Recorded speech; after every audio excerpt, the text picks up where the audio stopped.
नमस्कार दर्शक बंधु आपण समस्त को मो चैनल को पुणी थे स्वागत करुच्ची।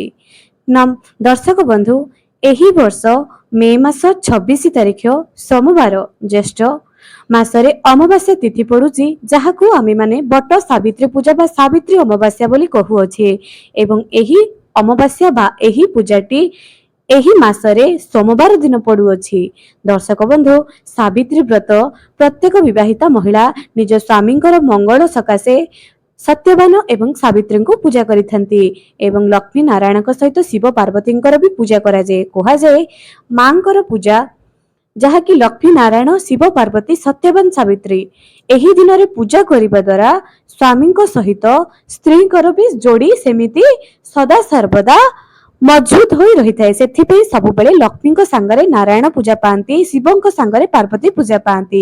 जेउ भी विवाहिता महिला मांकर सेही अमावास्या तिथि एपरी पूजा करिथांती जुगल मूर्तिंकर पूजा करिथांती तांकर सुहाग सदा सर्वदा बजाय रही थाए। एबी दर्शक बंधु एबी प्रश्न आसुची कोन आपण माने भी निजर बापांक घरु भार नै करी आणुचंती कि जदि फूल रे भी आपण माने एही पांचटी जिनिस निज पितांक घरु भार रे आणुचंती तेबे एही भिडियोटी आपण मानक पई काहे कि निज पितांक घरु भार आनिबा पई मना करा जायछि एहा पछरे कोन कारण अछि। एबे दर्शक बंधु चलंत मु आज आपण मानकु कहबी जे सावित्री अमावास्या रे काहे कि निज पितांक घरु भार आनिबा पाप मना करा जाय एवं केउ जिनिस आनिबे केउ जिनिस आनिबे नाही या ऊपर आजिर भिडियो रे आपण मानकु बताउजी। जदि आपण माने भी पितांक घरु भार नै करी आसुचंती एही भिडियोटी खास आपण मानक पई भिडियो को जे बहु मात्रा रे शेयर करंतु। आगको सावित्री अमावास्या आसुची एवं एही सावित्री अमावास्या उपलक्षे एही भिडियो समस्तंक पाखरे निश्चय पहुंची जाओ।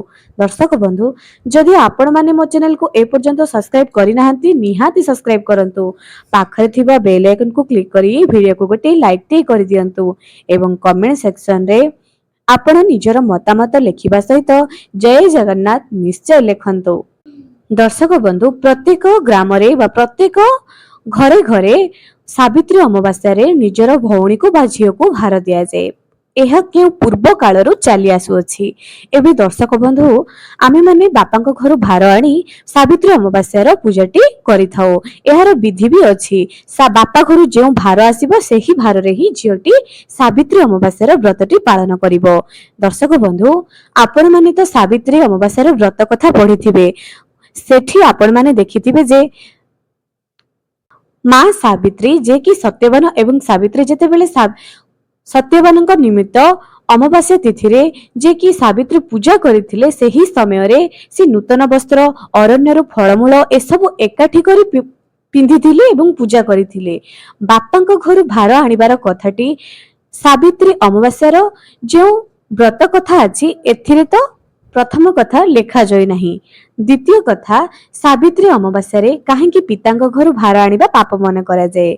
समस्तंक पक्षे तो सेतिकी संबल न थाए जे निज झियो को पूजा करिबा पई जे निजर शक्ति मुताबक बा निजर संबल मुताबक भार देबे। जेतेबेले गोटे बापा सावित्री अमावास्या रे 5000 मनेकर 5000 से तार झियो को देला अर्थात जदि ता पाखर संबल न थांते सेही बापांक पाखर जदि संबल न थाए से जो 5000 टंकाटे झियो को देला सेही 5000 टंका रे तार घरर परिवार लोकंकर पेट काटिकी देवार सहित समान। जेपरि कि जदि आपण मानको एमिति बहुत सारा परिवार अछंती। दर्शक बंधु वीडियो रे जहा कहूची आपण माने प्रथमे बुझिबा पई चेष्टा करंतु। जदि गोटे बापार संबल नाही से गोटे 5 जे कि मो झियो तार सासु घर भलरे रहू जेपरि ताकू केही विपद कथा न सुनो बापाटी केते कष्ट पड़ी निजर झाड़ को एकत्रित करी जो अर्थ रखिथिबो सेथिरु 5000 टंका बा 1000 बा 500 किछि तार झियो को सावित्री अमावास्या भार रे देई थाए। किंतु दर्शक बंधु किंतु तार जो परिवार तार जो घरे बुढ़ा बापाटी थिबे बुढ़ी माटी थिबे घरे अन्य पुओझियो भी थिबे निज स्त्री भी थिबो बहुत प्रकार घरे आर्थिक परिस्थिति आसुथिबो से सब को सही बापाटी किपरि सम्मुखीन करिवो से जेते बेले दउची दुख ही दउची कोन करिवो तार झियोर सम्मानर कथा आसुची।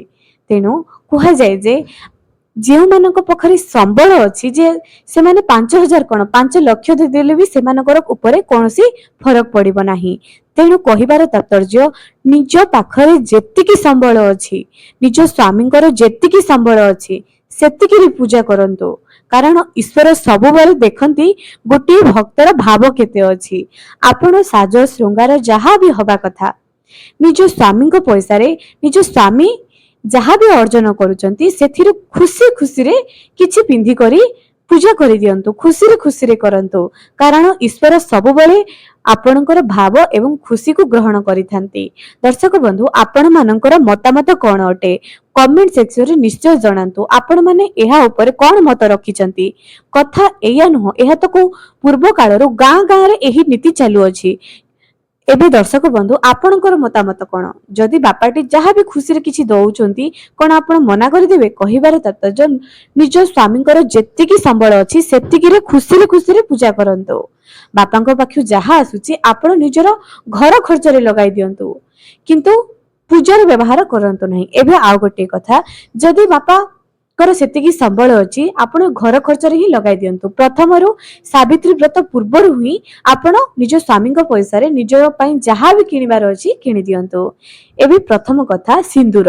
ବାପାଙ୍କ ଘରୁ କେବେ ବି ସାବିତ୍ରୀ ଅମାବାସ୍ୟାରେ ସିନ୍ଦୁର ଆଣିବେ ନାହିଁ। ଏହା ନିଜ ସ୍ୱାମୀଙ୍କ ପଇସାରେ ହିଁ କିଣିବେ ଏବଂ ମା ପାର୍ବତୀଙ୍କ ପାଖରେ ଏହାକୁ ଚଢାଇ କରି ହିଁ ସେହି ଦିନ ସ୍ୱାମୀଙ୍କ ହାତରେ ଲଗାଇବେ। ଏହା ଦ୍ୱାରା ଆପଣମାନେ ଅଖଣ୍ଡ ସୌଭାଗ୍ୟବତୀର ଆଶୀର୍ବାଦ ପାଇଥାନ୍ତି। ଦର୍ଶକ ବନ୍ଧୁ, ନିଜ ସ୍ୱାମୀଙ୍କ ଘରୁ ଆପଣ ଯାହା ବି ଆଣୁଛନ୍ତି, ସ୍ୱାମୀଙ୍କ ପାଖରୁ ଆପଣ ଯାହା ବି ପାଉଛନ୍ତି ତାହା ନିଜେ ପୂଜାରେ ଲଗାନ୍ତୁ। ଦ୍ୱିତୀୟରେ ଶଙ୍ଖା ବା ଚୁଡ଼ି। ନିଜ ପିତାଙ୍କ ଘରୁ ଶଙ୍ଖା ଏବଂ ଚୁଡ଼ି ବି ଜମା ବି ଆଣିବା କଥା ନାହିଁ, ଯାହାକି ସାବିତ୍ରୀ ଅମାବାସ୍ୟାର କଥା କହୁଛି। କିଛି ଜାଗାରେ କଳା ଚୁଡ଼ି ଏବଂ କୃଷ୍ଣ କଲର ଚୁଡ଼ି ପିତାଙ୍କ ଘରୁ ଆଣିକରି ପିନ୍ଧିବାର ନିୟମ ବି ଅଛି। ଏବେ ଦର୍ଶକ ବନ୍ଧୁ, ଆପଣଙ୍କର ଇଚ୍ଛା ଯାହା ବି ଆପଣମାନେ କରିପାରିବେ, ଆପଣଙ୍କ ଇଚ୍ଛା। ତୃତୀୟରେ ସାବିତ୍ରୀ ଅମାବାସ୍ୟାରେ ଯେଉଁ ପାଚିଲା ଫଳ ଯାହାକି ପୂଜାରେ ପଡିବାର ନିୟମ ରହିଛି, ଆପଣମାନଙ୍କର ଇଚ୍ଛା ଯେ ଆପଣମାନେ କଣ କରିବେ। ଆଉ ଗୋଟେ ଜିନିଷ ହଉଛି ଶାଢୀ, ଚୁଡ଼ି, ଗହଣା ଯାହାବି ଆପଣମାନେ ପୂଜାରେ ଯାହା ବି ବ୍ୟବହାର କରିବେ ନିଜେ କରନ୍ତୁ। ସ୍ୱାମୀଙ୍କ ପଇସାରୁ ହିଁ କରନ୍ତୁ। ବାପାଙ୍କ ଘରୁ ଆଣୁଥିବା ପଇସାକୁ ଆପଣମାନେ ଘର ଖର୍ଚ୍ଚରେ ଲଗାଇ ପାରନ୍ତି। ଯଦି ଆପଣମାନେ ଲାଗୁଛି ଯେ ହଁ ମୋ ବାପାଙ୍କର ଏତିକି ସମ୍ବଳ ନାହିଁ, ତାପରେ ବି ମୋ ବାପା ମତେ 5,000 ଦେଇଦେଲେ, ଆପଣ 1,000 ରଖିକରି 4,000 ପୁଣି ବାପାଙ୍କୁ ଦେଇ ଦିଅନ୍ତୁ। ଆପଣମାନଙ୍କର ବିବେକ, ଆପଣମାନଙ୍କର ମାନବିକତା କେତେ କଣ କହୁଛି ନିଜେ ନିଜକୁ ପଚାରନ୍ତୁ। ଆପଣମାନଙ୍କ ଉପରେ ନିର୍ଭର କରେ ଯେ ଆପଣମାନେ କଣ କରିବା ପାଇଁ ଚାହୁଁଛନ୍ତି। ଏହି ଯେଉଁ ସ୍ୱାମୀଙ୍କର ଦୀର୍ଘାୟୁ ନିମନ୍ତେ ଆପଣମାନେ ଯେଉଁ ବ୍ରତ ବା ଉପବାସ କରୁଛନ୍ତି ସେଥିରେ କେବଳ ଆପଣଙ୍କର ଭାବ ସ୍ନେହ ଈଶ୍ୱରଙ୍କ ପ୍ରତି ରହିବା ଦରକାର। ବାକି ସବୁ ତ ବାହ୍ୟ ଜିନିଷ ଯାହାକି ଆପଣମାନେ ନିଜ ନିଜର ଖୁସି ପାଇଁ କରିବା କଥା।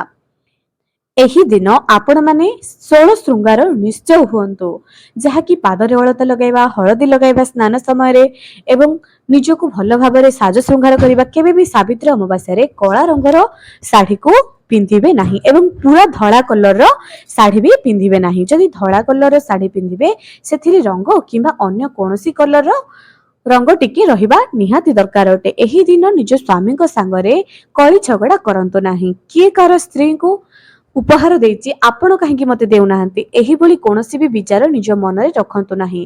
ଏହି ଦିନଟିକୁ ଆପଣମାନେ ଅତି ଶ୍ରଦ୍ଧାର ସହିତ ସ୍ନେହର ସହିତ ଭଲ ଭାବରେ ପାଳନ କରନ୍ତୁ। ଏବେ ଦର୍ଶକ ବନ୍ଧୁ, ବହୁତ ଲୋକ ଗର୍ଭବତୀ ମହିଳା ଥାନ୍ତି ଯେ କି ସେମାନେ ସାବିତ୍ରୀ ଅମାବାସ୍ୟାରେ ପୂଜାରେ କିପରି ଉପବାସ କରିବେ ନିଜ ନିଜକୁ ପଚାରିଥାନ୍ତି। ସାବିତ୍ରୀ ଅମାବାସ୍ୟାରେ ଯେଉଁ ଗର୍ଭବତୀ ମହିଳା ମାନେ ଥାନ୍ତି ସେମାନେ କିଛି ଖାଇକରି ହିଁ ପୂଜା କରନ୍ତୁ। ନା ତାଙ୍କେ ପୂଜାକୁ ଛାଡି ପାରିବେ ନା ଉପାସକୁ ଛାଡି ପାରିବେ। ତେଣୁ ଗର୍ଭବତୀ ମହିଳା, ଶିଶୁ ଏବଂ ବୃଦ୍ଧ ମାନଙ୍କୁ କୌଣସି ବି ନିୟମ କାର୍ଯ୍ୟ କରାଯାଏ ନାହିଁ। ସେମାନଙ୍କୁ କୌଣସି ପାପ ଲାଗେ ନାହିଁ। ସେମାନେ କିଛି ଖାଇକରି ବି ପୂଜା କରିପାରିବେ। ଏହି ଦିନ ତ ସାବିତ୍ରୀ ଅମାବାସ୍ୟାର ତିଥି ଦିନ 12ଟା, ସୋମବାର ଦିନ 12ଟା ପରେ ହିଁ ପଡୁଅଛି। ଦିନ 12ଟା ପରେ ହିଁ ଆପଣମାନେ ପୂଜା କରିବେ ଏବଂ କିଛି ଜାଗାରେ ଶିଳ ବସାଇ କରି ସାବିତ୍ରୀ ସତ୍ୟବାନ ହିସାବରେ ପୂଜା କରାଯାଏ।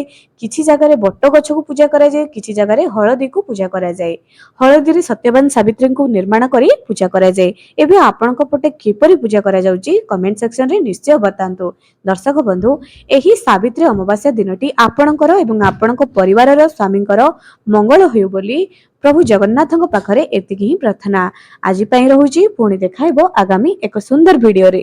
ସାବିତ୍ରୀ ବ୍ରତକୁ ନେଇ ଯଦି ଆପଣମାନଙ୍କ ମନରେ କିଛି ପ୍ରଶ୍ନ ଆସୁଛି ନିଶ୍ଚୟ